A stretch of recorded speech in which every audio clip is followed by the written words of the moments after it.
Hi viewers, শিক্ষা academy YouTube চ্যানেলে সবাইকে স্বাগতম। তো আমরা একটা অঙ্ক নিয়ে আসছি। দেখো অঙ্কটি কি আছে যে √5 - √3 হলে এর মানটা কত, তোমাকে এর মানটা বের করতে বলছে। তো দেখো এই অঙ্কটা আমরা কীভাবে করতে পারি। আমরা এই অঙ্কটি উঠিয়ে প্রথমে যে √5 - √3 সমান দিব।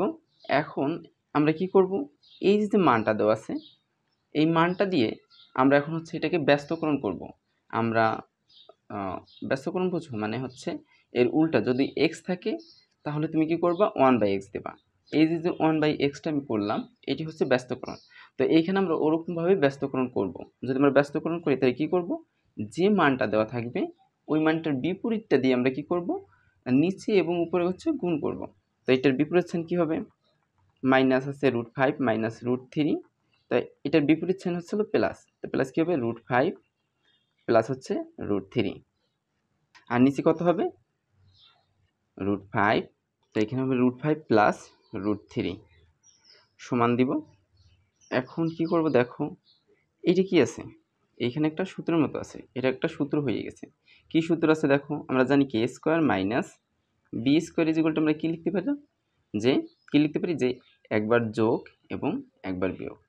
এখন তুমি যদি একটু খেয়াল করো এই উপরের দিকে দেখো, এখানে কি আছে, যদি তুমি এখানে দেখো এই অংশটুকুর মতো এখানে আছে না। তো যদি এরকম থাকে তো আমরা কী লিখতে পারবো, a² - b²।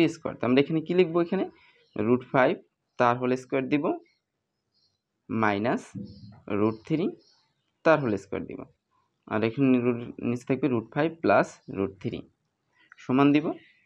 এখন কি হবে, আমরা জানি কি যে যদি কোনো সংখ্যা থাকে এবং যদি সেটা রুট থাকে এবং সেটা যদি স্কোয়ার করা হয় অর্থাৎ বর্গ করা হয় তাহলে কি হয়, স্কোয়ার এবং বর্গটা কি যায়, বাদ, অর্থাৎ কাটাকাটি যায়। তো এখানে থাকবে কি, তাহলে তোমার এখানে থাকবে হচ্ছে শুধু 5 আর এখানে থাকবে হচ্ছে তোমার 3, আর এখানে হচ্ছে তোমার √5 প্লাস √3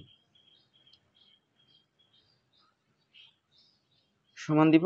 এখন দেখো এখানে কি হলো, 5 থেকে যদি 3 চলে যায় থাকে কত, 2, আর এখানে হচ্ছে তোমার √5 প্লাস √3। তো এটি হচ্ছে আমাদের অ্যান্সার।